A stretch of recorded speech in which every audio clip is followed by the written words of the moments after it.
L'Eurasie, un des plus grands continents de la planète. Un territoire qui s'étend sur près de 12 000 km, du Pacifique à l'Atlantique, une distance phénoménale même pour notre époque. C'est dans ces immensités qu'a débuté l'une des plus grandes aventures humaines. Voici l'histoire de la route de la soie. Un réseau commercial qui a généré de nombreuses richesses. Un trait d'union entre les civilisations. Pendant des siècles, produits exotiques, inventions, armées conquérantes et idées nouvelles ont circulé grâce à ce pont entre l'Orient et l'Occident.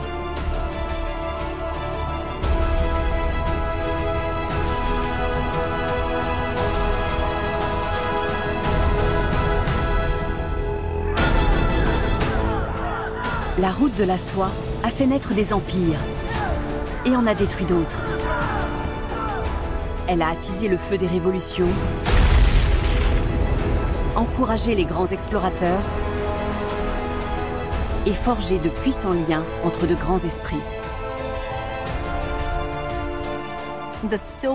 La route de la soie a permis aux peuples de part et d'autre du monde de réaliser qu'ils n'étaient pas seuls. Elle a ouvert les yeux de l'Orient et de l'Occident. La route de la soie était bien plus qu'un réseau de commerce.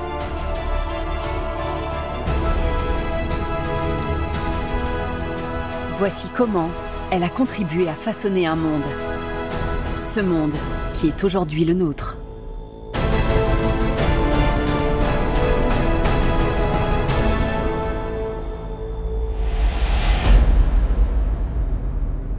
Nul ne sait vraiment où et quand tout a commencé. Mais il y a des milliers d'années, des peuples du vaste continent eurasiatique sont entrés en contact. Ils ont échangé les fruits de leur travail, de leur inventivité et de leur esprit. Au fil des siècles, ces réseaux d'échanges ont formé ce qu'on appelle la route de la soie. Grâce à elle, de nouveaux savoir-faire et de nouvelles idées ont ainsi pu voyager. Ces innovations ont changé la vie des hommes et le destin des nations. Et elles ont mis de puissantes armées à genoux.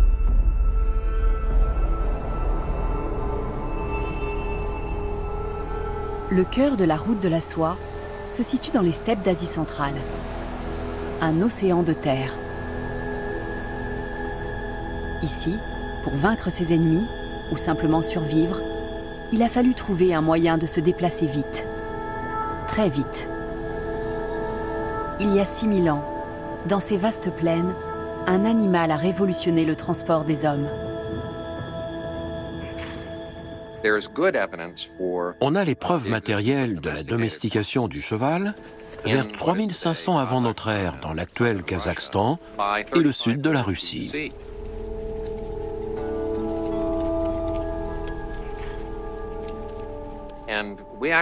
Mais le cheval aurait probablement été domestiqué 500 ans, voire 1000 ans plus tôt, dès 4500 avant notre ère.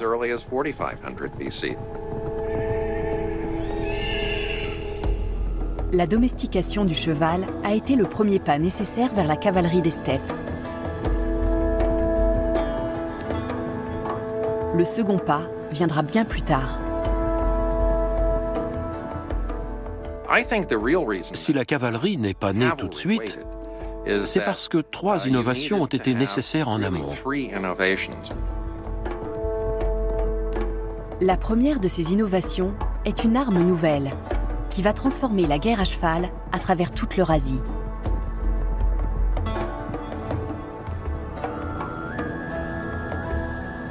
L'arc composite recourbé.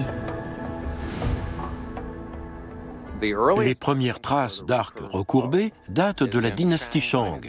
Ils sont probablement apparus entre 1300 et 1100 avant notre ère.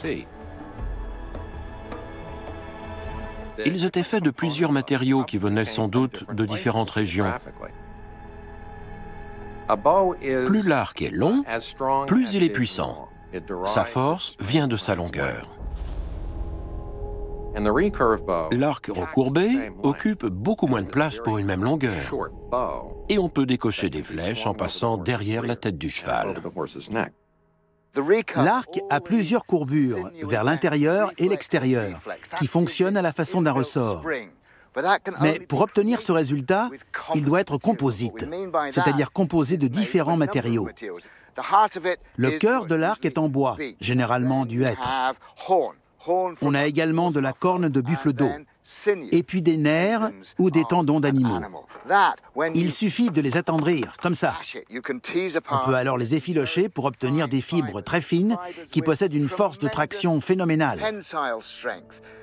Elles ont assez d'élasticité et de ressort pour éviter que l'arc ne vole en éclats. Tous ces éléments augmentent la puissance, la force de tension de l'arc.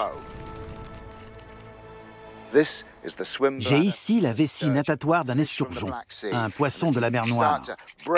On la découpe en morceaux qu'on plonge dans l'eau chaude et on obtient alors une merveilleuse colle visqueuse.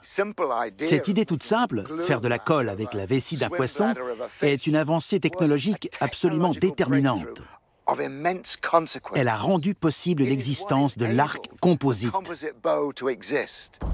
Et à son tour, l'arc composite va être à l'origine d'une révolution militaire aux conséquences imprévisibles. L'arc composite donne naissance à un guerrier des steppes d'un nouveau genre, l'archer à cheval. L'archer monté pouvait tirer en selle, en partie grâce à l'innovation de l'arc composite.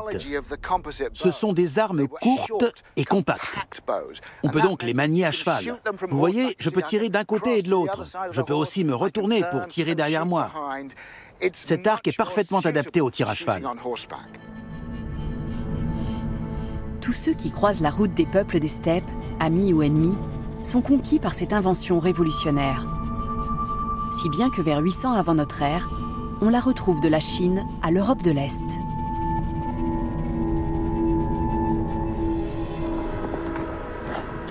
Cet arc confère au simple guerrier à cheval une force de frappe sans précédent. Pour autant, il ne fait pas de lui un soldat de cavalerie. Car pour constituer une armée efficace et précise, les archers doivent être équipés d'une grande quantité de flèches identiques. Or, pour l'instant, elles sont encore très irrégulières. La taille et le poids des pointes de flèches variaient énormément de l'une à l'autre. Il y en avait en os, en silex, en bronze.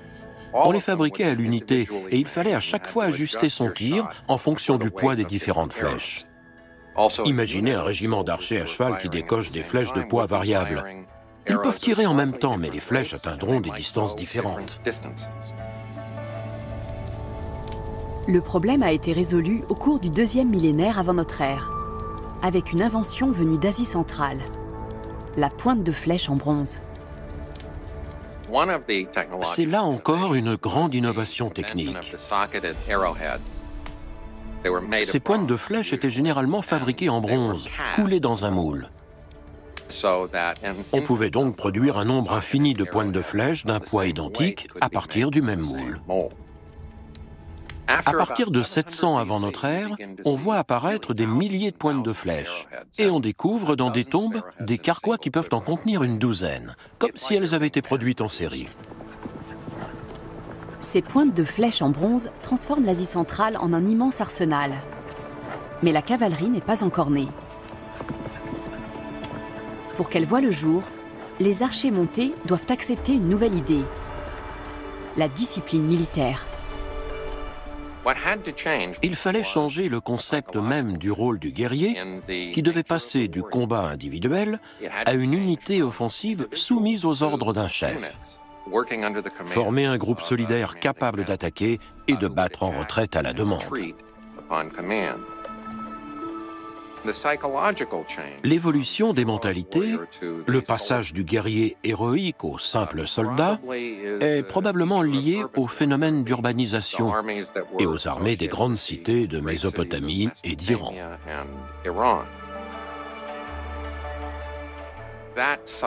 Cette mentalité a ensuite dû gagner le nord, jusqu'aux steppes, et s'imposer aux guerriers nomades.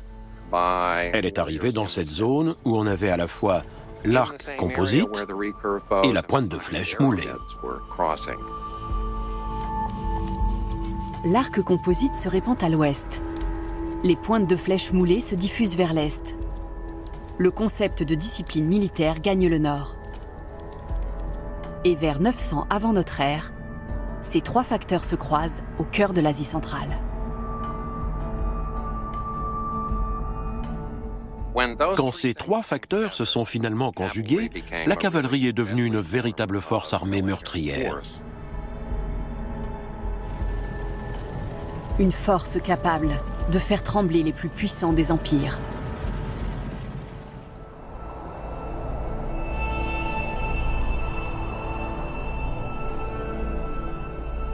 Au 1er siècle avant notre ère, Rome semble invincible. La petite République a conquis sans difficulté une grande partie de l'Europe.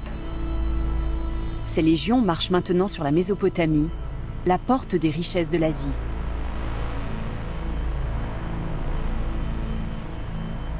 Mais elles ignorent ce qui les attend.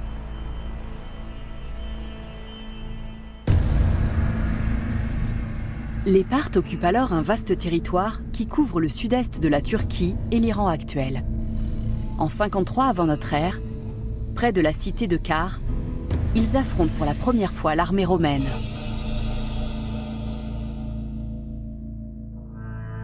Les Romains ont l'avantage du nombre.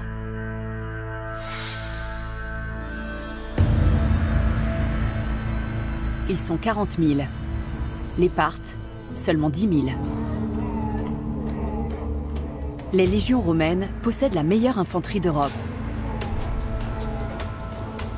Mais cette fois, elle va se révéler impuissante. Car les Parthes ne combattent pas à pied.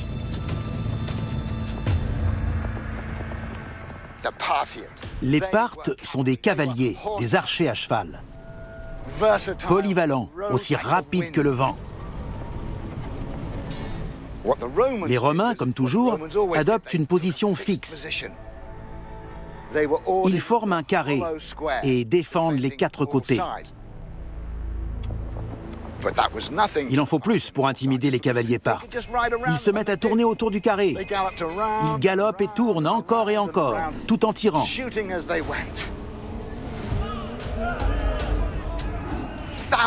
Ils décochent des milliers de flèches contre les Romains.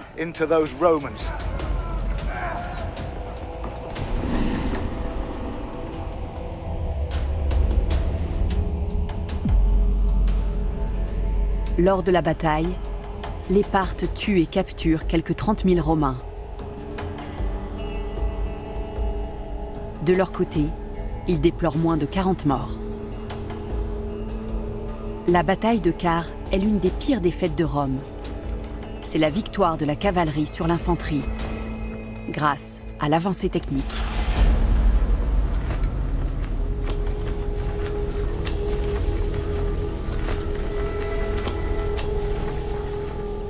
Dans son récit de la bataille, Plutarque raconte que les Parthes auraient littéralement aveuglé les Romains avec des bannières soyeuses et éclatantes faites dans une somptueuse étoffe, la soie.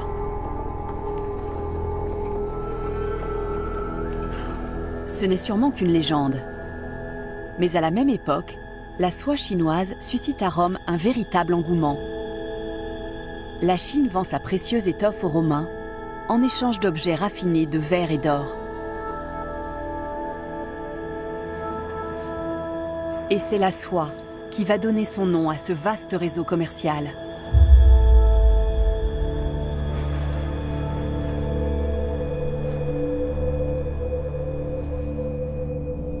Pendant 1500 ans, Rome, puis l'Europe médiévale, vont échanger avec la Chine et l'Asie centrale des articles de luxe, des denrées alimentaires, des idées, mais aussi des maladies.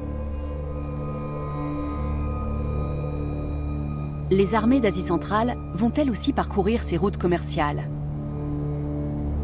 Elles vont défier les plus puissants royaumes et fonder leurs propres empires. elles vont conquérir d'immenses territoires avec des armes et des tactiques nouvelles. Des innovations militaires qui ont façonné le monde.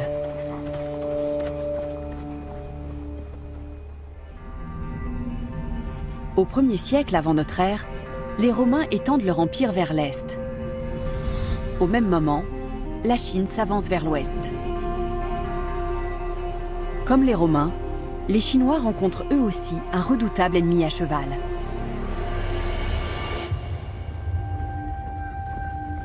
Les Xiongnu sont des nomades des steppes d'Asie centrale. Ils sont équipés d'arcs composites et de pointes de flèches en bronze. C'est une force militaire disciplinée. Les Xiongnu pillent les villages chinois. Ils menacent le commerce entre l'Est et l'Ouest. Et nul ne peut les arrêter. Les Xiongnu étaient les pires ennemis des Chinois de l'Antiquité.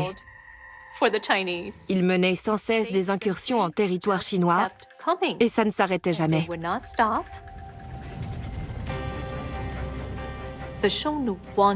Et ils s'accaparaient leurs marchandises les plus raffinées.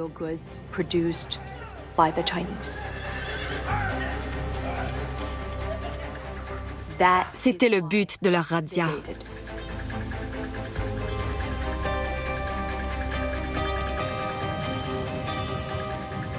Un courtisan chinois raconte que les Xiongnu galopent sur terre comme une nuée d'oiseaux dans le ciel et qu'il est impossible de les contenir.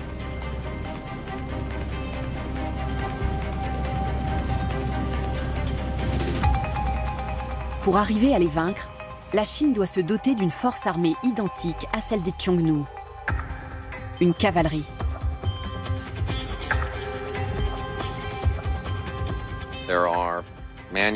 Des manuels militaires ont été rédigés pour enseigner aux soldats chinois comment contrer les tactiques et les méthodes de guerre des Xiongnu. Ces manuels introduisent l'idée de la cavalerie auprès des armées chinoises, qui l'ont probablement utilisée dès les années 350 avant notre ère.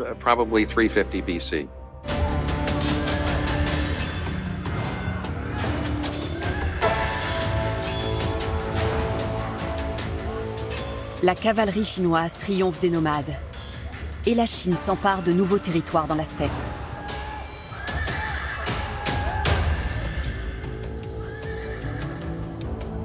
Elle pacifie les routes commerciales et ouvre de nouveaux horizons.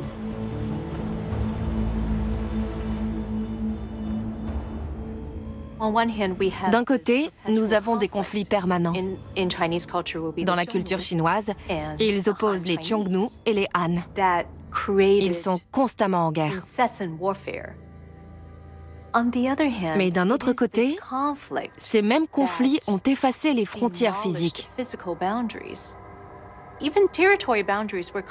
Les limites territoriales étaient sans cesse poussées et repoussées entre ces deux forces en présence. Ça favorisait les échanges, les changements politiques, les idées nouvelles, les traditions artistiques. C'est aussi une nouvelle ère pour la route de la soie. Le meilleur de l'orfèvrerie romaine arrive en Orient et s'échange contre de la soie chinoise.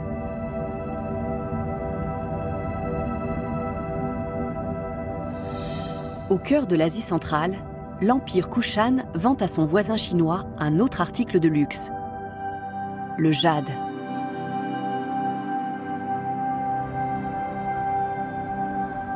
Ce fort garde alors la frontière occidentale de la Chine. C'est un passage obligé de la route de la soie. Les caravanes qui arrivent ici transportent tant de jade en provenance de Kushan que la porte est surnommée le passage de jade. Les aristocrates chinois convoitent la pierre pour sa beauté et pour sa vertu symbolique, car le jade est associé à la vie éternelle. Certains se font faire des tenues funéraires en jade afin de préserver leurs dépouilles dans la tombe.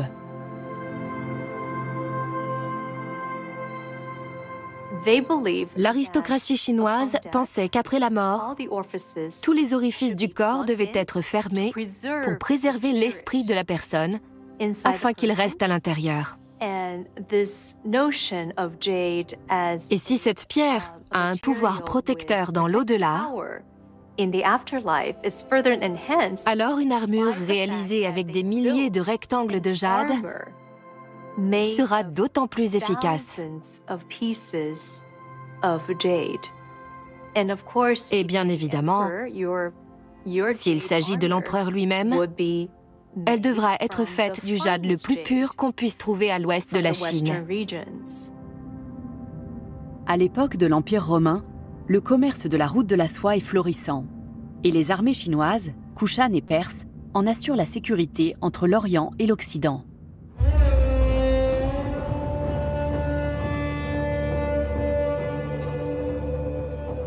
La Chine est parvenue à inverser le rapport de force avec les pillards nomades des steppes.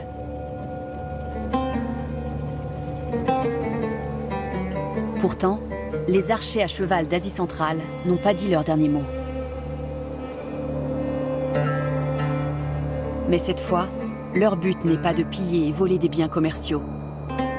Ils veulent conquérir des terres.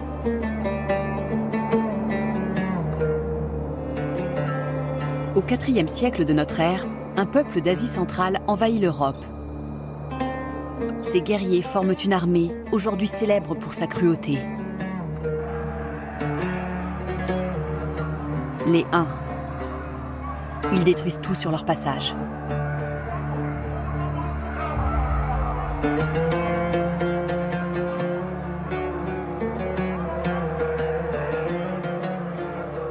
À leur arrivée, les Goths et les Visigoths fuient vers l'ouest et se réfugient en territoire romain. C'est ce qu'on a appelé les invasions barbares. Et quand les Huns repartent d'Occident, les Goths et les Visigoths restent là où ils se sont réfugiés.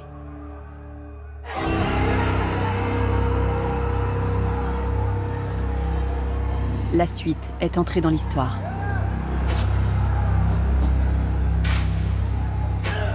À l'ouest, l'Empire romain plonge dans le chaos.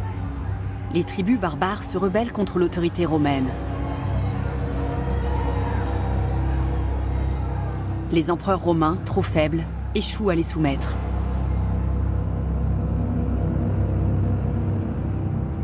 Rome perd de sa puissance et laisse aux Avars, un autre peuple de cavaliers nomades, l'occasion de se tailler un empire en Europe de l'Est.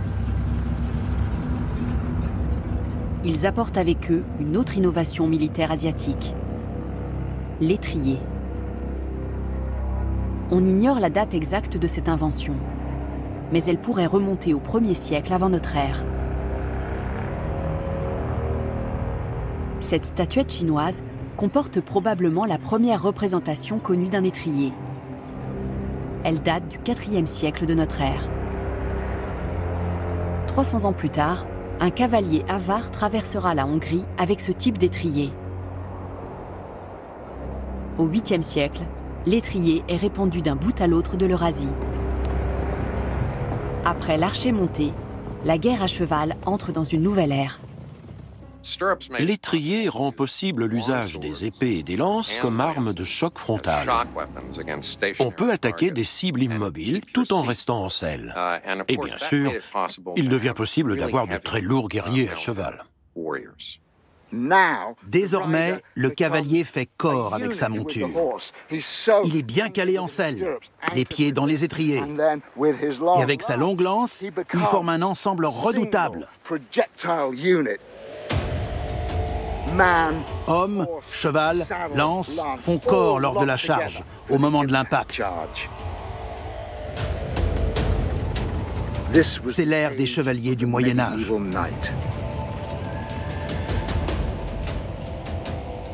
L'ancêtre des chevaliers médiévaux a fait son apparition dès l'Antiquité.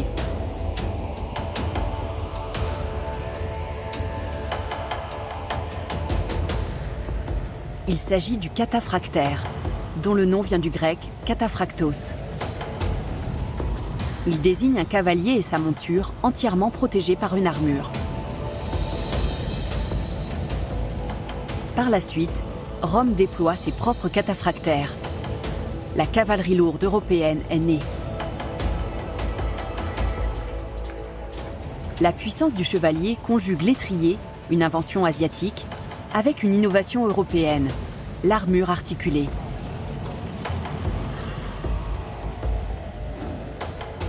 Elle est assez résistante pour se protéger des épées et des lances, mais assez légère pour permettre aux cavaliers de se déplacer à cheval et à pied.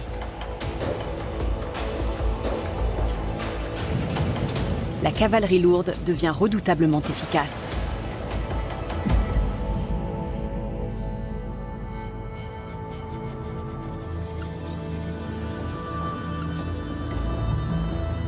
Les chevaliers européens sont rapidement dépassés par la cavalerie d'Asie centrale.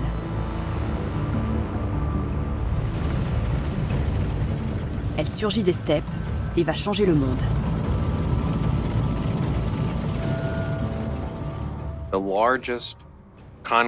Le plus vaste empire conquérant que le monde ait connu a été fondé par des bergers nomades d'Asie centrale.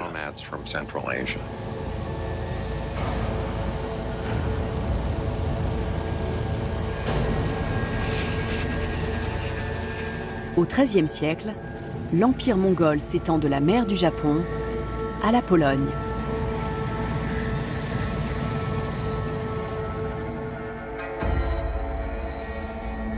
L'histoire a gardé le souvenir d'assassins assoiffés de sang. Mais ce peuple conquérant est sophistiqué, ouvert et parfois généreux.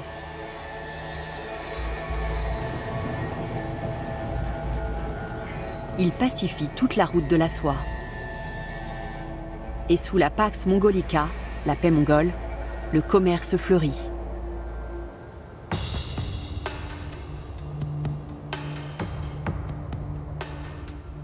Avant la Pax Mongolica, le banditisme était une véritable plaie. Il posait beaucoup de problèmes aux commerçants et aux caravanes qui empruntaient la route de la soie. Gengis Khan et ses descendants ont instauré la paix. Ils ont sécurisé la route de la soie. Les bandits craignaient les soldats mongols. La Pax Mongolica permet le contrôle des routes commerciales. Elle découle directement des conquêtes mongoles. Leur immense territoire relie la Chine à l'Europe et au Proche-Orient. Les échanges sont facilités et plus importants qu'ils ne l'ont jamais été. Ça va être déterminant pour le développement de la civilisation européenne. Les Européens cherchent à établir de bonnes relations avec l'Empire mongol. Désormais protégés par la Pax Mongolica, ils s'aventurent dans les pays du Levant. Marchands, missionnaires et diplomates affluent en Orient par les routes commerciales. Les cités de Venise et de Gênes tirent leur épingle du jeu.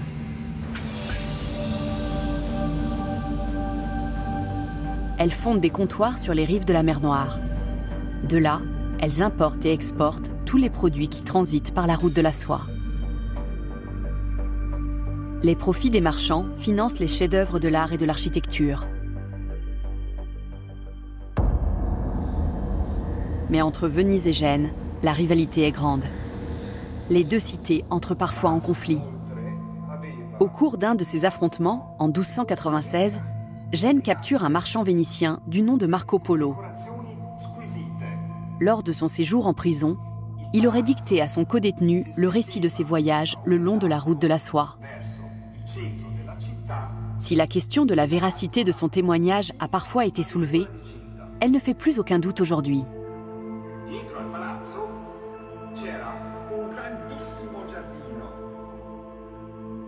Ces aventures, rassemblées sous le titre « Le devisement du monde » ou « Le livre des merveilles », font partie des ouvrages qui ont changé le monde. Marco Polo y décrit les immenses richesses de la Chine et sa civilisation avancée. Ces récits aiguisent la curiosité de toute l'Europe et stimulent encore davantage les échanges le long de la route de la soie.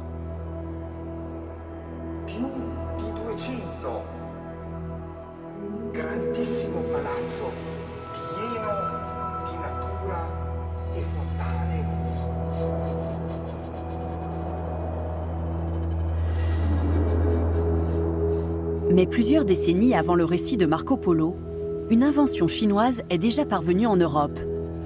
La poudre. Sa découverte remonte à plusieurs siècles déjà et a été le fruit du hasard.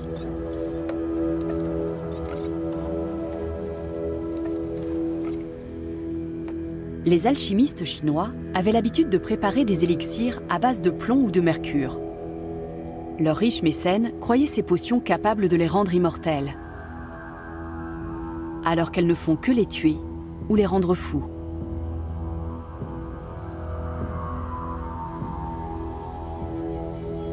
Les alchimistes essaient une autre combinaison et mélangent du soufre chauffé avec un nitrate naturel que l'on trouvait partout en Chine, le salpêtre. Lorsqu'ils testent cette formule, elle s'enflamme, explose et met le feu au laboratoire.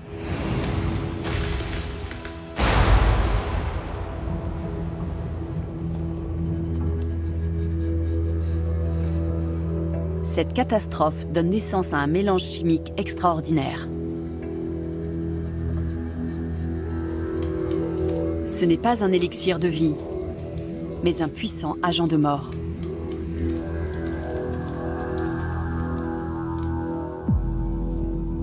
Ce rouleau bouddhiste chinois date de l'an 950. On y voit des démons qui encerclent un Bouddha assis. L'un des démons tient ce que les Chinois appellent un ruoqiang, un lance-flamme. C'est la première représentation connue d'une arme alimentée par ce mélange de salpêtre et de soufre, la poudre noire.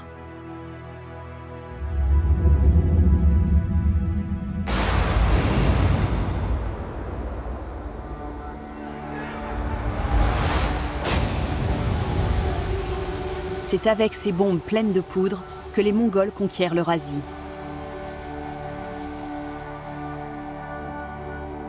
À la fin du XIIIe siècle, la formule de la poudre arrive en Angleterre.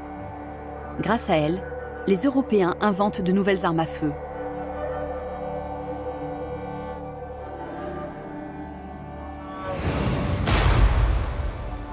Voilà comment une invention venue de Chine a changé le destin de l'Europe.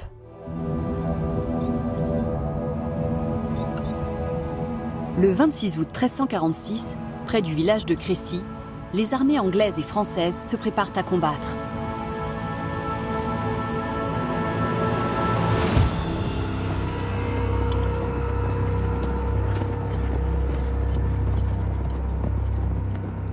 Montée sur ses étalons de guerre, protégée par ses armures, la fine fleur de la chevalerie française s'aligne sur le champ de bataille.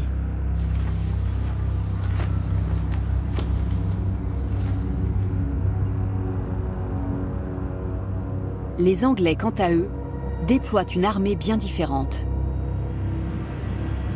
Des milliers d'archers bien entraînés.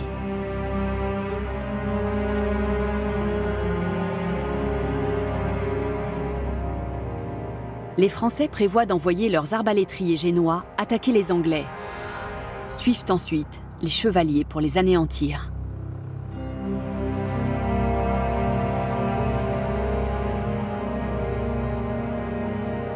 Mais les archers du roi d'Angleterre, Édouard III, ont passé des années à s'entraîner.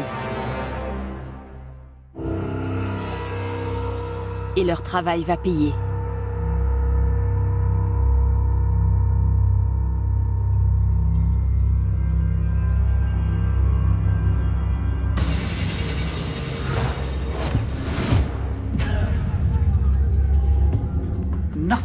On n'avait encore jamais vu chose pareille sur un champ de bataille européen. La première volée de flèches lancée à Crécy a dû stupéfier la plupart des hommes de l'armée française. Ils ont vu un nuage de flèches s'abattre sur eux. Il a dû paraître effrayant, et l'effet a été quasiment immédiat.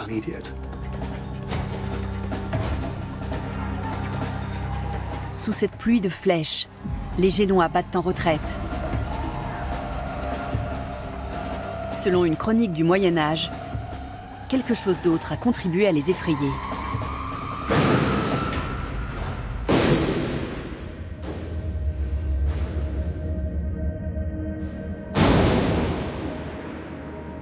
Les bouches à feu des Anglais lançaient de petites balles de fer. Elles menaient si grand bruit qu'elles dispersèrent les hommes et les chevaux. Giovanni Villani rédige sa chronique peu de temps après la bataille. Et il écrit que le bruit des canons était si puissant qu'il semblait que Dieu tonna.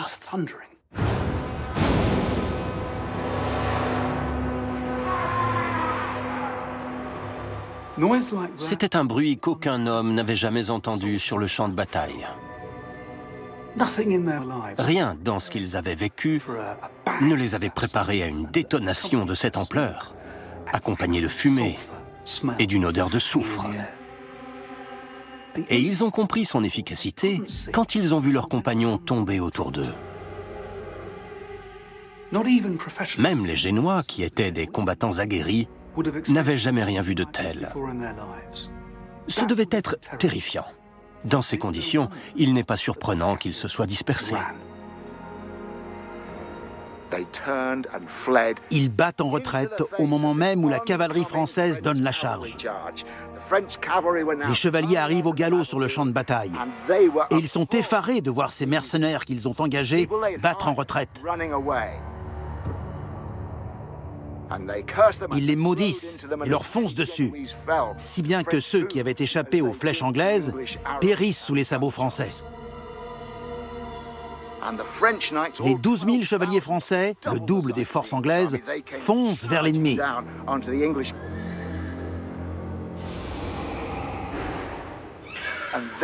Beaucoup tombent sous les flèches anglaises. Mais les Français reviennent à la charge, encore et encore, 15 fois, 16 fois. Les chevaux sont terrassés, les hommes jetés à bas de leur monture. Et ceux qui restent en selle sont attaqués par les fantassins anglais qui se précipitent pour les faire tomber.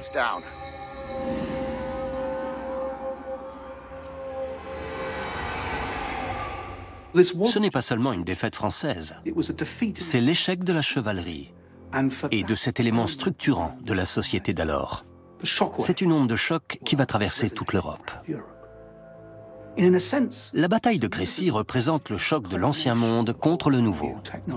Elle va avoir un impact technologique, mais aussi psychologique.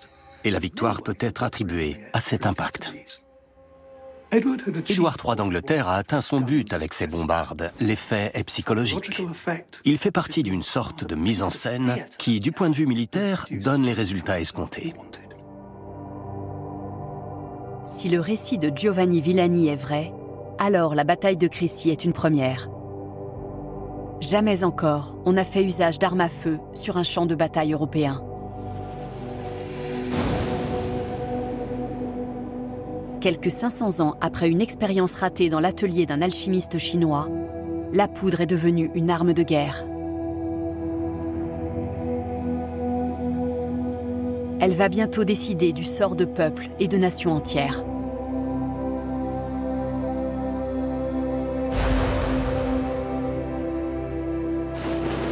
Les Européens vont se l'approprier. Et à peine 2 siècles plus tard, ils s'en serviront pour coloniser le monde. Mais avant cela, l'ordre médiéval va être bouleversé par une catastrophe d'une grande gravité. Une pandémie dévastatrice.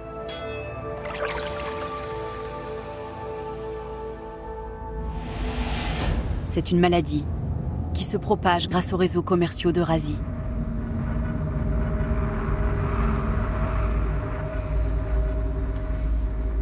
Elle tue davantage que n'importe quelle arme de guerre, si puissante soit-elle. Cette gigantesque épidémie va poser les bases de l'Europe moderne.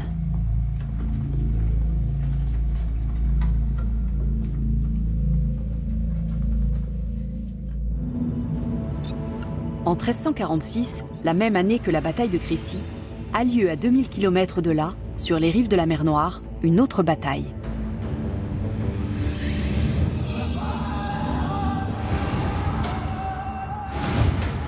Une armée mongole assiège Kaffa, un port de Crimée.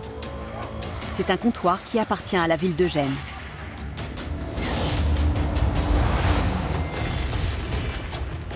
Les Mongols sont des maîtres de la guerre de siège. Pourtant, Kaffa leur résiste depuis 2 ans. Mais brutalement, l'armée mongole est décimée, terrassée par une maladie inconnue.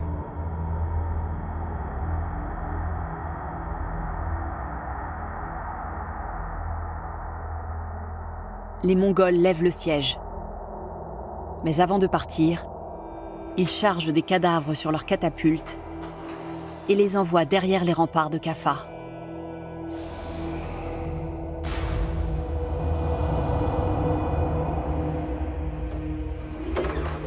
La maladie se répand dans la ville.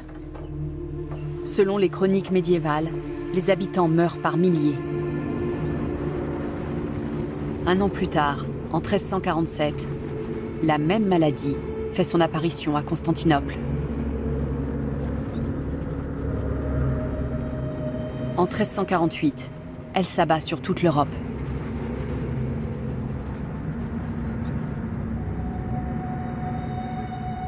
En 1350, elle continue de progresser et tue jusqu'au Groenland. Les Européens de l'époque l'appellent la Grande Pestilence. L'historiographie moderne lui donnera le nom de peste noire. En 5 ans, de 1347 à 1352, la maladie tue 25 à 40 millions d'Européens, soit entre le tiers et la moitié de la population du continent.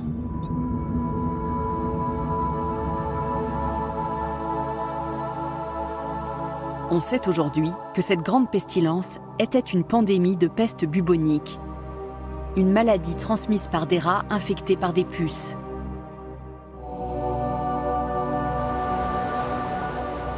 Venue d'Asie, elle s'est infiltrée en Europe par les armées, les navires et les caravanes qui empruntaient les routes de la soie. La peste noire tue à un rythme vertigineux. Les malades meurent en à peine quelques jours. Parfois en quelques heures. Des villes entières sont rayées de la carte. Et personne ne sait comment se protéger. Elle pouvait progresser de 8 km par jour. C'est beaucoup plus rapide que les épidémies de peste bubonique moderne. La pandémie a considérablement marqué les Européens d'alors. Ils ont beaucoup écrit à son sujet. Tout le monde était terrifié.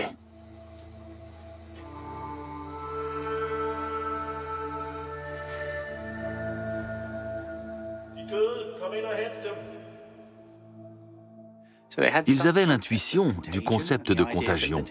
Ils savaient que la maladie passait d'une personne à l'autre, mais ils ne savaient pas comment. Ils ne connaissaient pas l'existence des bactéries ou des micro-organismes.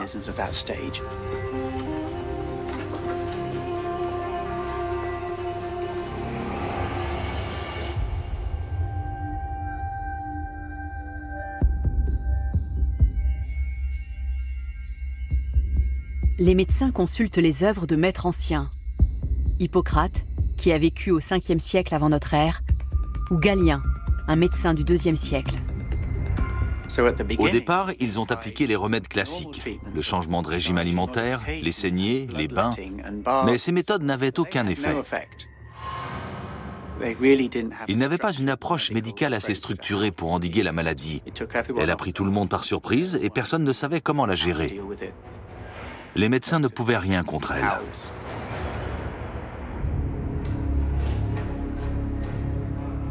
Les méthodes traditionnelles sont impuissantes contre la pestilence. Alors les médecins tentent d'étudier la maladie elle-même.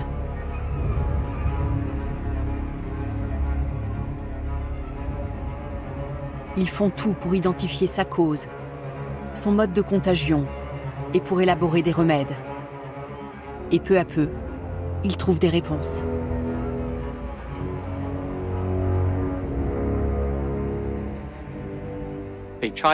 Ils ont essayé différents traitements, mais aucun ne fonctionnait. Au fil du temps, ils ont décidé de limiter les contacts entre les gens et de brûler les vêtements des morts plutôt que de les donner à d'autres.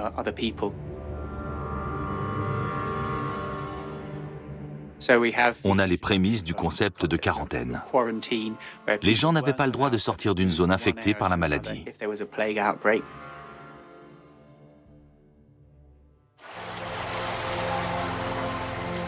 Les survivants et leurs descendants vont vivre une existence plus douce. Une ère nouvelle succède à cette période de ténèbres.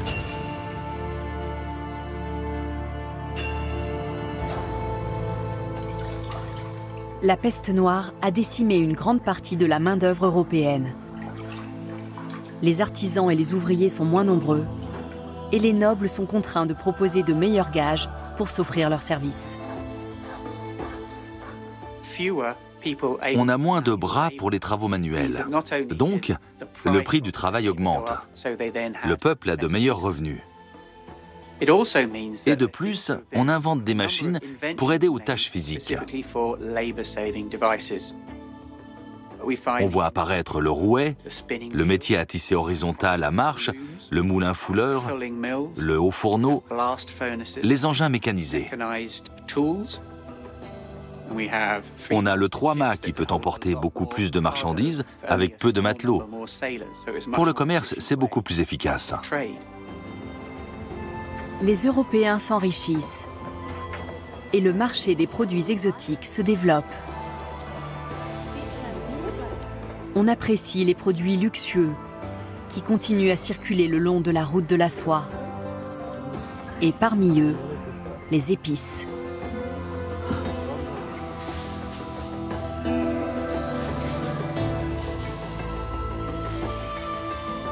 Vers la fin du Moyen Âge, les épices asiatiques comme le poivre, la cannelle ou le clou de girofle ont une immense valeur.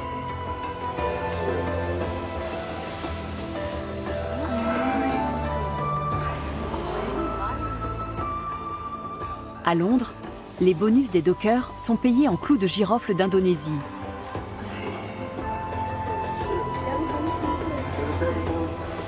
À Venise, on peut payer l'achat d'une maison en poivre. Quiconque est assez courageux pour aller chercher des épices peut s'enrichir. Il suffit d'emprunter les routes entre l'Orient et l'Occident.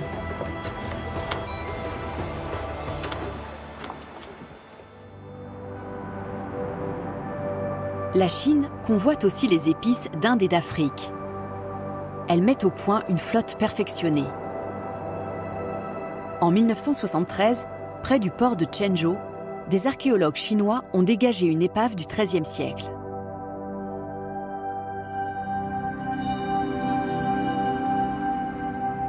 Ce navire transportait du bois précieux de Java et du Cambodge, de l'encens d'Arabie et même de l'ambre gris de Somalie.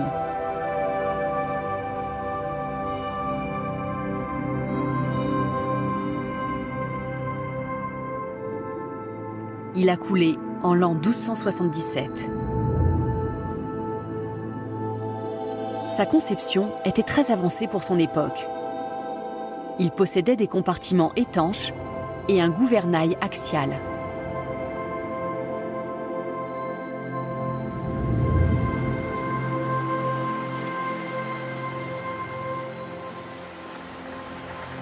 Les voyageurs du Moyen Âge décrivent d'immenses jonques de haute mer.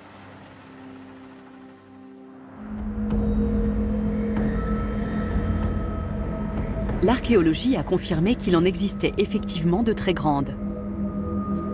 Ce parc de la ville de Nanjing occupe l'emplacement d'un chantier naval du XIVe siècle.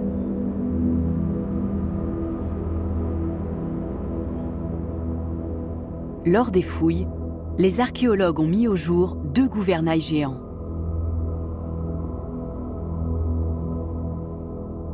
Ils mesuraient plus de 10 mètres de long.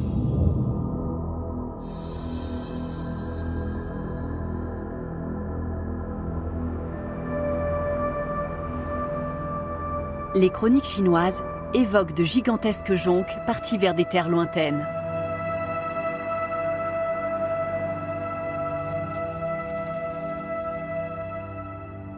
Sous les ordres du grand amiral Zheng He, une armada chinoise effectue 7 expéditions entre 1405 et 1433. La flotte part de Liujiagang, dans la province du Jiangsu, pour des missions diplomatiques. Elle aborde l'Asie du Sud-Est, le grand port indien de Calicut, l'Arabie et descend les côtes d'Afrique de l'Est. Au passage, elle forge des relations qui conjuguent les échanges maritimes et terrestres. La première expédition rassemble 300 jonques et 30 000 hommes. La Chine est sur le point de mettre la main sur le commerce des épices. Mais en 1433, l'amiral Zheng He meurt. Avec sa disparition, la cour de Chine semble perdre tout intérêt pour les voyages lointains. Et la navigation chinoise entre dans une longue période de déclin. Un siècle à peine après la dernière expédition de la Grande Flotte, l'empereur interdit les voyages à l'étranger. C'est un coup terrible pour la route de la soie. Et ce n'est pas le dernier.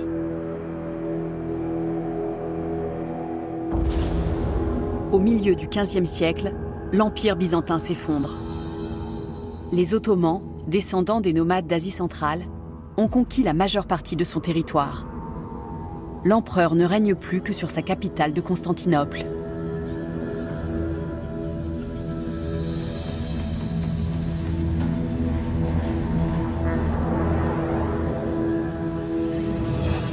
Au printemps 1453, Mehmed II, le sultan ottoman, assiège la ville.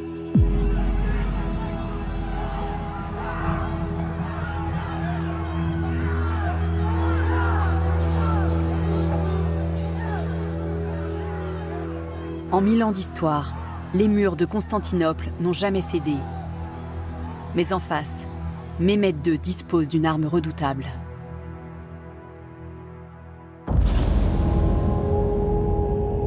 Un canon de bronze de plus de 8 mètres. Son tube mesure près d'1 mètre de diamètre et le métal fait 23 cm d'épaisseur. On dit qu'il pouvait envoyer un boulet de pierre de 500 kg à près de 2 km. Avec près de 70 canons de taille plus modeste, ce monstre bombarde les murs de Constantinople jour et nuit.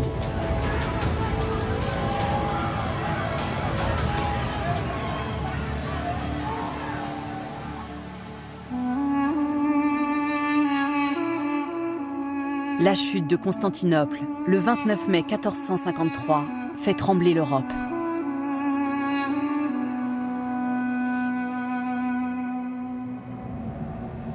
Les Ottomans rebaptisent la ville Istanbul. C'est un verrou stratégique qui ferme la route de la soie.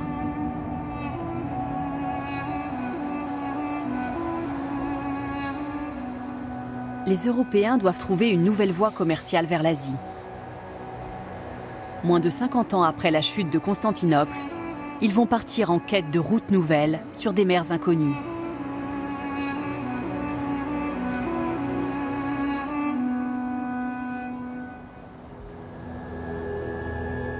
Une nouvelle technique européenne va y contribuer. C'est encore une invention chinoise diffusée par la route de la soie. Pour l'obtenir, il faut battre des plantes et en déchirer la fibre.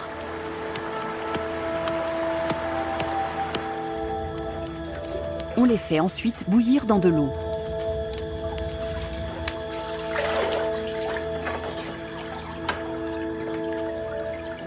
On dépose ces fibres bouillies sur un canevas et on les laisse sécher.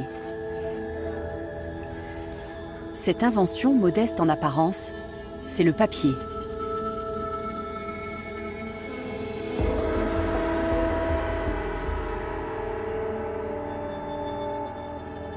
Elle a eu de telles répercussions sur l'histoire du monde que certains voudraient débaptiser la route de la soie pour lui donner son nom.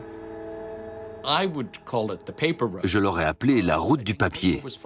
Je crois que le papier a été beaucoup plus important que la soie. Certes, c'est une très belle étoffe. Elle est solide, belle, brillante, mais elle n'a pas joué un rôle aussi important que le papier.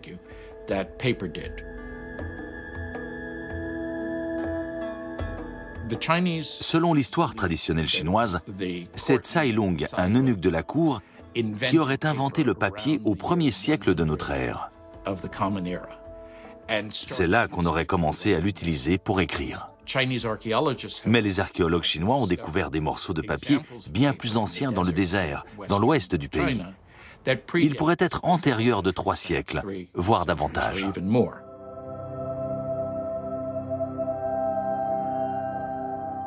Dès les premiers siècles de notre ère, la Chine utilise déjà cette pâte pour faire des mouchoirs et du papier toilette. Assez vite, cette nouvelle invention va voyager le long de la route de la soie et parvenir en Occident. Un voyage qui a commencé comme un pèlerinage. La transformation du papier en support d'écriture a coïncidé avec la forte progression du bouddhisme en Chine. Les bouddhistes chinois voulaient trouver les textes originaux au sujet de Bouddha. Ils voyageaient jusqu'en Inde pour se les procurer. On pense que les moines bouddhistes chinois et les missionnaires ont apporté la connaissance du papier et de sa fabrication en Inde pour recueillir les grands textes du bouddhisme et les rapporter en Chine.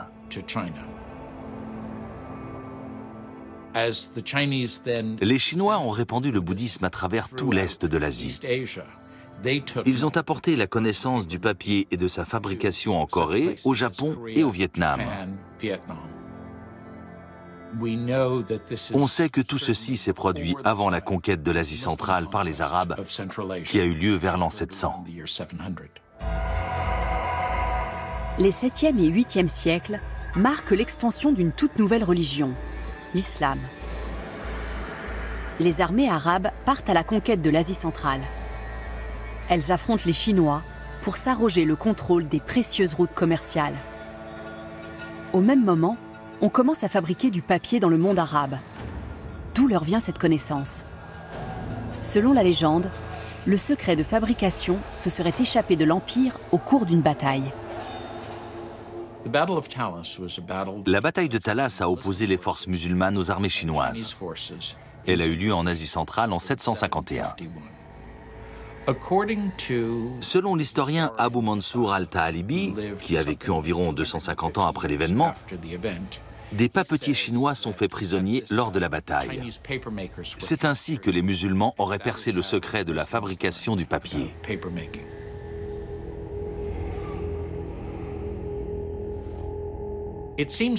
C'est une belle histoire, mais à mon sens, elle n'est pas très crédible.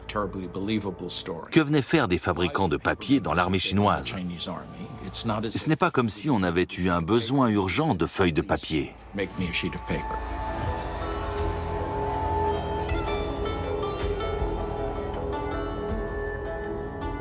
Il est plus probable que les Arabes ont découvert le papier à la faveur d'échanges sur la route de la soie. Ils ont alors compris son immense valeur pratique. Dès la fin du 8e siècle, on fabrique du papier dans la nouvelle capitale arabe. Bagdad devient un centre majeur de la culture et des sciences. On y écrit des livres, on traduit des ouvrages écrits en d'autres langues. En Europe, ce sont sans doute les marchands qui ont utilisé les premiers du papier. Ils avaient dû voir les musulmans utiliser ce matériau et en avaient rapporté chez eux. Mais en Europe, on se méfie encore de ce matériau qui semble très fragile comparé au parchemin fait de peau animale. Le souverain du Saint-Empire décrète que tous les documents écrits sur papier doivent être recopiés sur un parchemin. Il s'agit ainsi d'assurer leur conservation. Et Pierre le Vénérable, l'abbé de Cluny, a une piètre opinion de ce produit d'importation. Pour Pierre le Vénérable, le papier était une matière détestable. Elle était faite de vils matériaux et non de plantes pures des rivières, comme le papyrus, ou avec la peau des animaux, comme le parchemin. Il s'inquiétait que le papier soit fabriqué à partir de matières sales ou impures. Mais la classe moyenne européenne est en pleine expansion et elle s'inquiète peu de la pureté du papier. Le parchemin coûte une fortune. Il faut 200 peaux animales pour en confectionner un seul. La topographie de l'Europe est un avantage pour la production en masse du papier.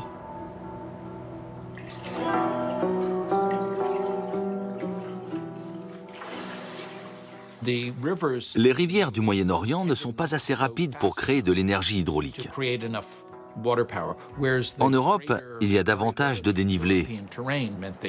On peut exploiter la force de l'eau pour fabriquer rapidement davantage de pâte à papier.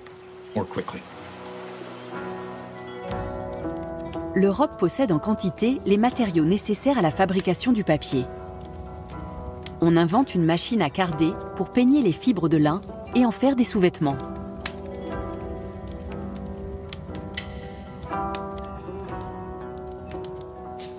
Le lin ne gratte pas. C'est beaucoup plus confortable que la laine pour les sous-vêtements. Le lin est donc devenu très populaire. Et on en a fait des chiffons pour fabriquer du papier.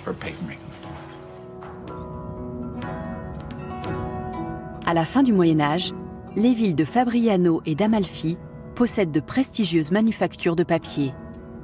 Elles exportent leur production dans toute l'Europe. Cette production de masse change l'Europe.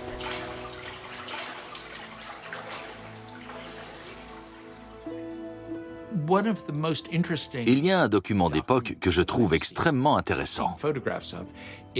C'est un poème de Pétrarque, l'auteur italien. Il est écrit sur du papier et la feuille est remplie de ratures. Il a écrit sur le papier et puis il a eu une autre idée. Il a tourné ses phrases autrement. Il a donc pu composer ce poème sur le papier. Il ne l'a pas créé dans son esprit. Il n'a pas eu à se répéter les vers encore et encore jusqu'à atteindre la perfection et les mettre par écrit sur un matériau très coûteux. Il n'aurait jamais pu faire de même sur un parchemin. C'était trop cher. Il fallait gratter la peau pour effacer. Le papier permet d'inventer de nouvelles façons de faire les choses. Dans le sillage du papier bon marché, une forme d'art atteint de nouveaux sommets, le dessin. Dans l'Italie du XVe siècle, le papier contribue à libérer l'imagination des plus grands artistes. On sait que Michel-Ange, par exemple, a fait des dessins de ses œuvres et des œuvres d'autres artistes. Ça n'aurait pas été possible avec du parchemin. C'était un matériau trop précieux pour le gâcher de cette manière. De son côté, la Chine a déjà mis au point une technique complémentaire. Elle évite le travail fastidieux du copiste et permet de passer à un procédé standardisé, la xylographie. Dès le 8e siècle, les Chinois impriment des textes gravés sur un bloc de bois.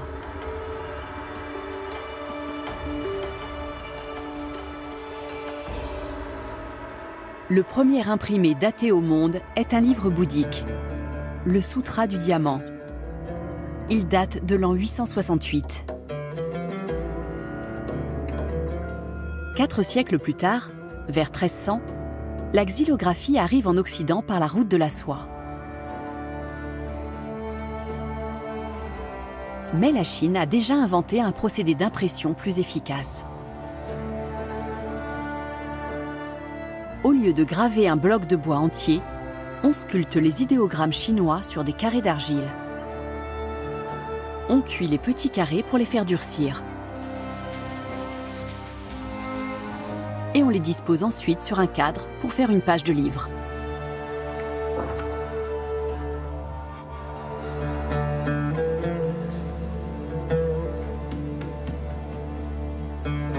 C'est le premier type connu de caractère mobile.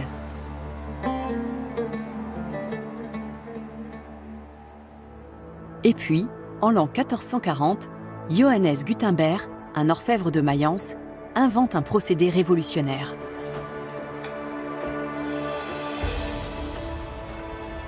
Il met d'abord au point la presse à bras. Une vis en bois, actionnée par un levier, permet d'appliquer la platine sur une feuille. La machine s'inspire du pressoir inventé par les Romains pour faire du vin.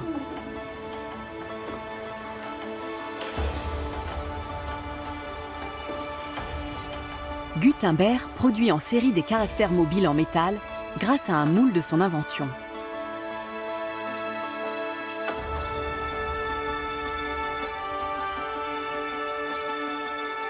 Ils mettent au point un système pour composer rapidement des lignes. Et il invente une nouvelle encre d'impression à base d'huile de lin. Elle est assez grasse pour tenir sur les caractères mobiles métalliques. Le procédé de Gutenberg est plus rapide et plus efficace que l'imprimerie chinoise. Mais son plus grand avantage, c'est peut-être l'alphabet latin.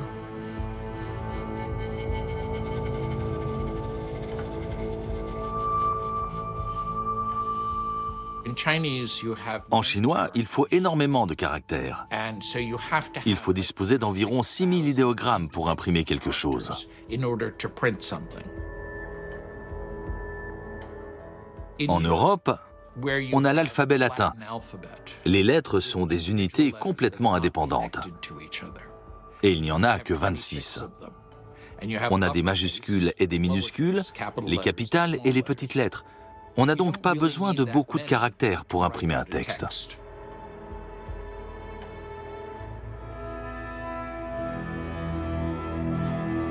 L'imprimerie a changé la face du monde. Elle va avoir d'immenses conséquences sur la diffusion des savoirs. Quelques années plus tard, les Européens lisent la Bible par dizaines de milliers. Ils ont aussi accès à d'autres livres, traduits dans leur langue. Aujourd'hui, l'imprimerie est une évidence. Mais dans l'Europe du XVe siècle, c'est une révolution.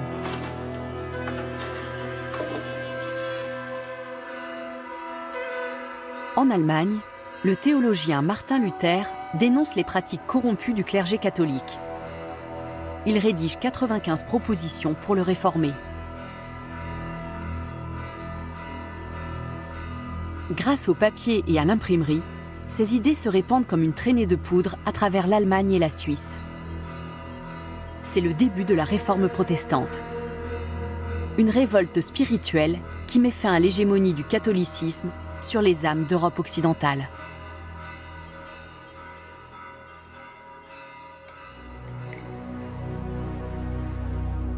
D'autres ouvrages de l'époque vont aider un Italien installé en Espagne à réaliser son rêve. Il s'appelle Christophe Colomb. L'Espagne est alors en passe de reconquérir la totalité de la péninsule ibérique, occupée depuis des siècles par les Arabes. L'Église catholique considère comme un devoir d'évangéliser les peuples d'Asie. Christophe Colomb connaît aussi les richesses de l'Orient. Il sait que l'Espagne pourra tirer grand profit du commerce des épices et d'autres articles de luxe.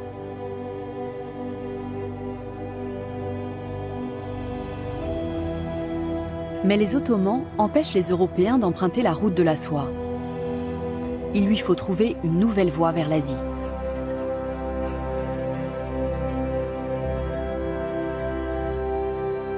Christophe Colomb se plonge dans le récit des voyages de Marco Polo et lit avec avidité le manuel de géographie que Ptolémée a rédigé vers l'an 150.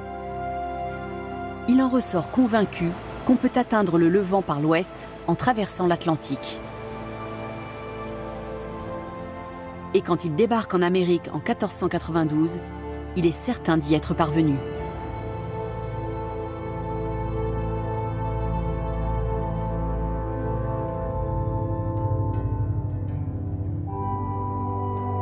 En 1498, un explorateur portugais du nom de Vasco de Gama franchit le cap de Bonne-Espérance au sud de l'Afrique.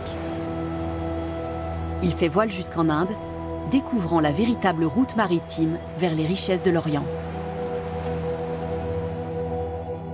Mais le nouveau monde que Christophe Colomb a découvert pour le compte de l'Espagne dispose d'autres richesses. Au milieu du XVIe siècle, les Portugais ont établi de bonnes relations commerciales avec la Chine, à Canton et Macao.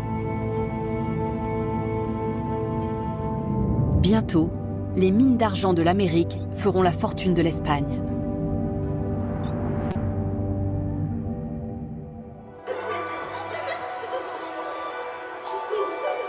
Les plantes nourricières des Amériques, pommes de terre, patates douces, maïs, cacahuètes, ananas, piments et tomates, font leur apparition sur les marchés chinois.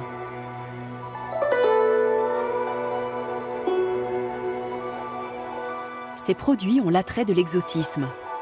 Mais ce n'est pas leur seul intérêt. Les pommes de terre, les patates douces et le maïs poussent dans les Andes. Les fermiers chinois découvrent bientôt la capacité de résistance de ces plantes. Elles survivent aux sécheresses fréquentes qui détruisent les récoltes et entraînent de terribles famines dans leur pays.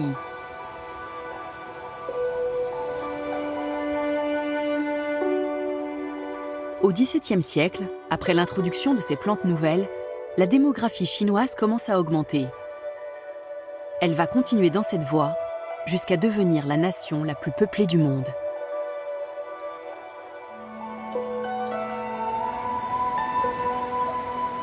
Les liens maritimes rapprochent la Chine de l'Occident.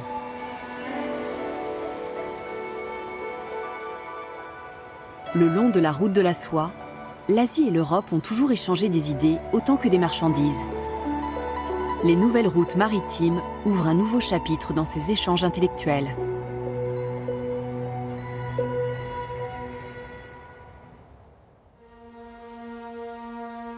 En 1582, un Italien du nom de Matteo Ricci arrive en Chine. Il va y passer sa vie. C'est un missionnaire catholique.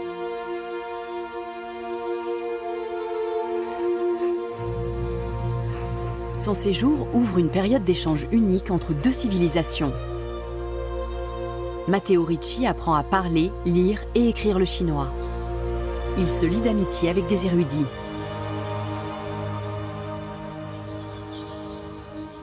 L'un de ses proches convertis au catholicisme est un mathématicien, Zhu Guangqi.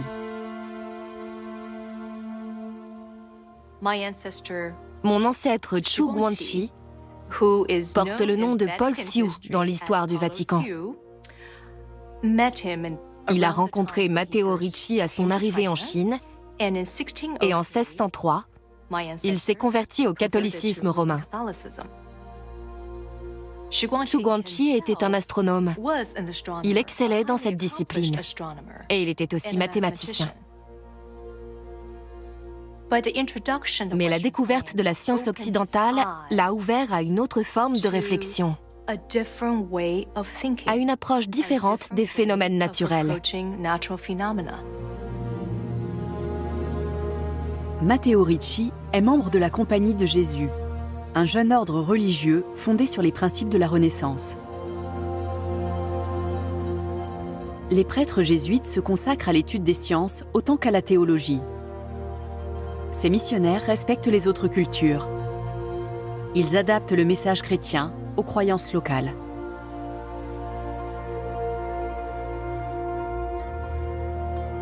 Du XVIe au XVIIIe siècle, près d'1 millier de jésuites travaillent en Chine. L'un d'eux, l'Allemand Johann Adam Schall von Bell, contribue à créer un nouveau calendrier chinois. Il permet de prédire les éclipses solaires et lunaires avec une plus grande précision. Il fait aussi découvrir à ses confrères une invention européenne, le télescope.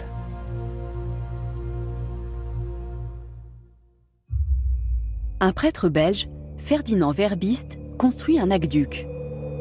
Il fabrique des canons de type européen pour l'armée chinoise. Il conçoit même pour l'empereur un engin propulsé à la vapeur, la première automobile de l'histoire. Louis XIV envoie des jésuites français en mission en Chine. Et les empereurs chinois nomment des jésuites à des postes importants.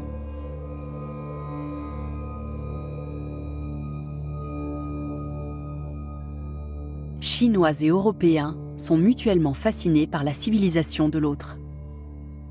On peut dire que le plus grand esprit de l'époque, c'est Voltaire.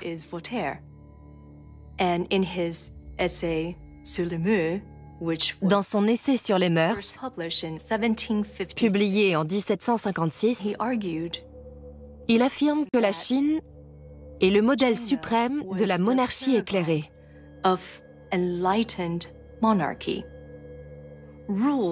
C'est une nation gouvernée par des intellectuels.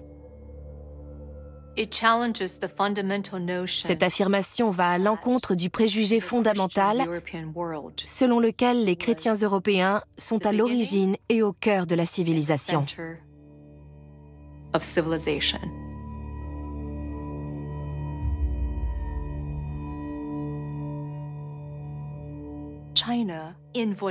Dans l'esprit de Voltaire, la Chine est une civilisation régie par la raison.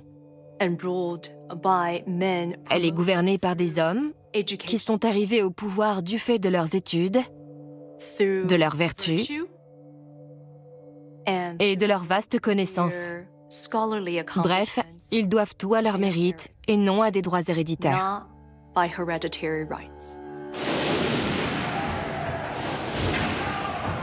Bientôt en Europe, les peuples vont combattre leurs souverains héréditaires pour obtenir le droit à disposer d'eux-mêmes. À l'aube du XIXe siècle, en France, en Amérique et en Grande-Bretagne, les révolutions ont déjà mis fin à des siècles de monarchie absolue. Les développements techniques, le métier à tisser mécanique, la machine à vapeur, la montée du capitalisme industriel relient les coins les plus distants de la Terre. Une vieille invention chinoise déjà répandue en Occident va favoriser l'essor de cette nouvelle ère.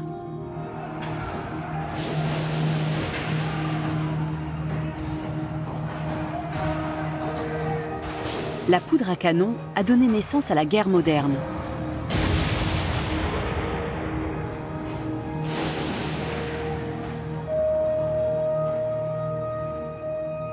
Et dans les régions minières comme les Vosges, elle contribue à sa façon à l'avènement du monde moderne.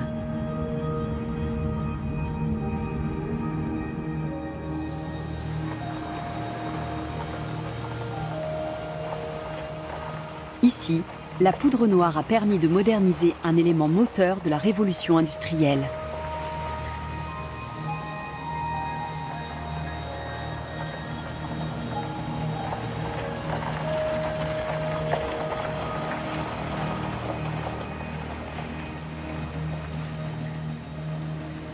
Au XVIe et XVIIe siècle, ces montagnes étaient constellées de galeries. On y croisait des mineurs venus de toute l'Europe pour extraire les richesses du sol.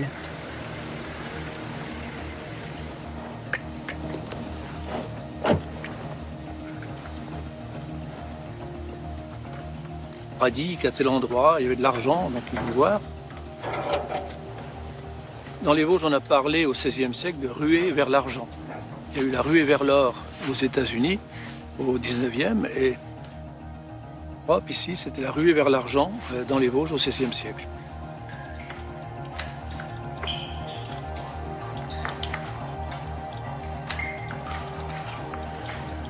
Les livres de comptes de la mine du Tillot dans les Vosges ont été conservés. Pour l'année 1617, ils font état d'un achat de poudre noire. L'objectif est révolutionnaire. La poudre doit permettre de creuser une galerie dans la roche.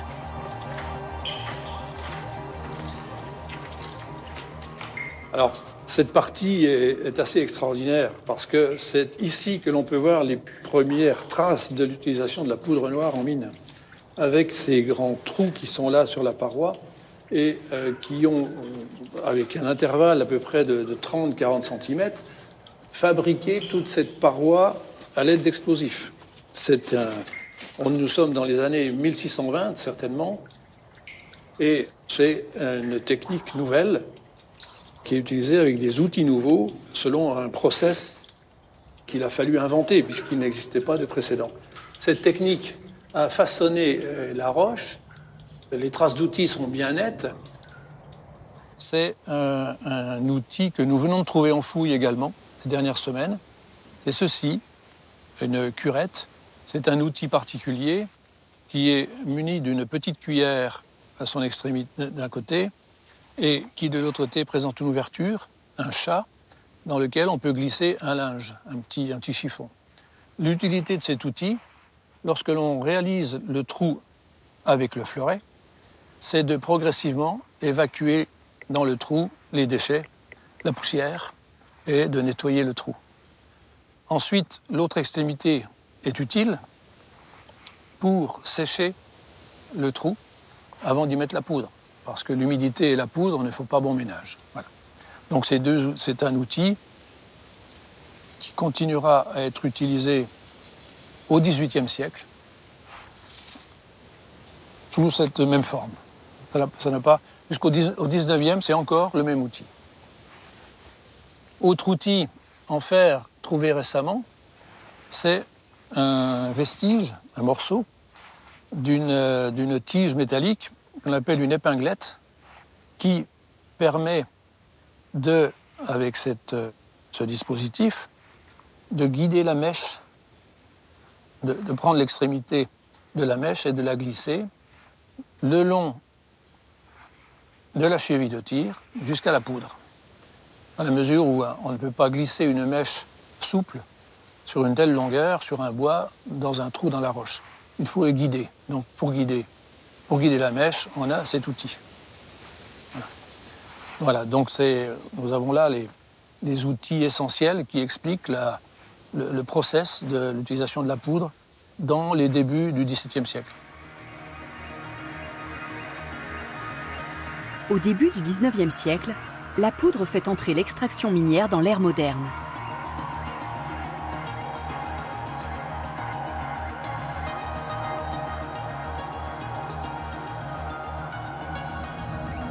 De l'autre côté de l'Atlantique, elle va contribuer à l'expansion économique d'une jeune nation.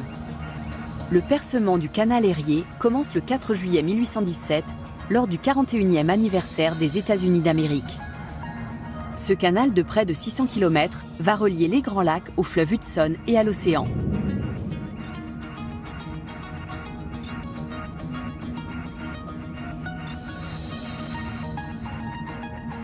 Les industries et exploitations d'Amérique vont ainsi vendre leur production dans le monde entier. La majeure partie du canal se trouve en terrain plat sur un sol tendre. Le percement ne présente pas de difficulté. Mais à 50 km du lac Erie, le paysage change brusquement. Ils sont arrivés ici, à Lockport, en 1824. Et ils sont tombés sur une formation rocheuse très dure, la dolomite de Lockport. À une vingtaine de kilomètres d'ici, ils ont rencontré plus de difficultés que dans la totalité de l'entreprise de percement. Cette couche rocheuse forme un escarpement jusqu'aux chutes du Niagara. C'est comme une marche d'escalier, comme si les péniches devaient escalader les chutes pour passer du canal dans la zone du lac et vers les Grands Lacs. La marche entre Lockport et le niveau du lac Erie mesure 15 mètres de haut. Pour faire franchir ce dénivelé aux péniches, il n'y a qu'un seul moyen. Il faut construire une série d'écluses. Mais il est impossible de creuser ces écluses avec des pioches et des pelles. On peut entamer la paroi avec des burins et des pioches, mais il aurait fallu des années et des années pour tailler un passage dans la roche. Sans explosifs, ils étaient bloqués. Il était impossible d'atteindre le but, le lac Erie. Et il fallait abandonner l'idée d'ouvrir les Grands Lacs au commerce maritime. Il fallait trouver le moyen de dégager d'immenses blocs de roche.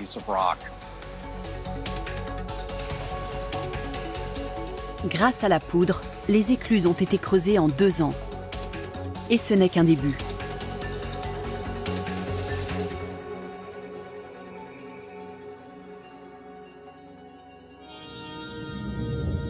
Le niveau du lac Erie est atteint.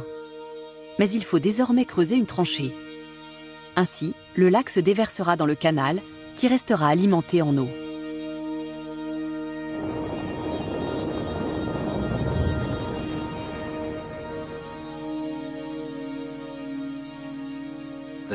Cette section sur 7 km de terrain rocheux a été le dernier défi avant d'atteindre le lac Erie.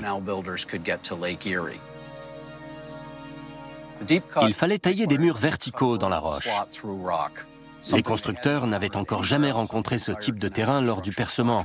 Ils ont certainement utilisé plus de poudre et d'explosifs sur ces 7 à 8 km que dans tout le reste du canal. À la fin de 1825, la grande tranchée est creusée. Le canal Erie est inauguré.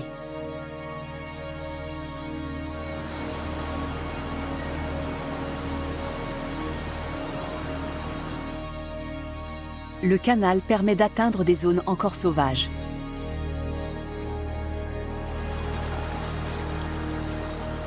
Le percement de ce canal a eu d'autres conséquences. Grâce à lui, un port de la côte Est va devenir l'emblème absolu du monde moderne.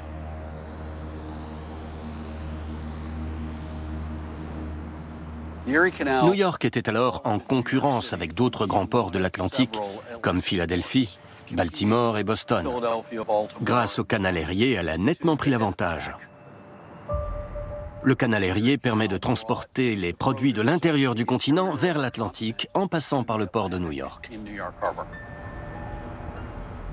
Dès le début du XXe siècle, New York est le prototype de la mégapole mondialisée qu'on trouvera bientôt partout dans le monde.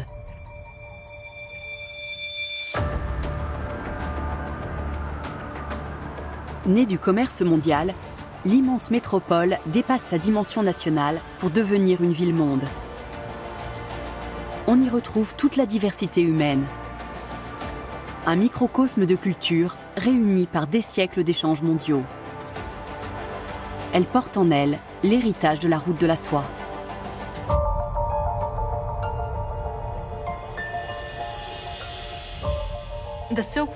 La route de la soie était comme un rayon de lumière.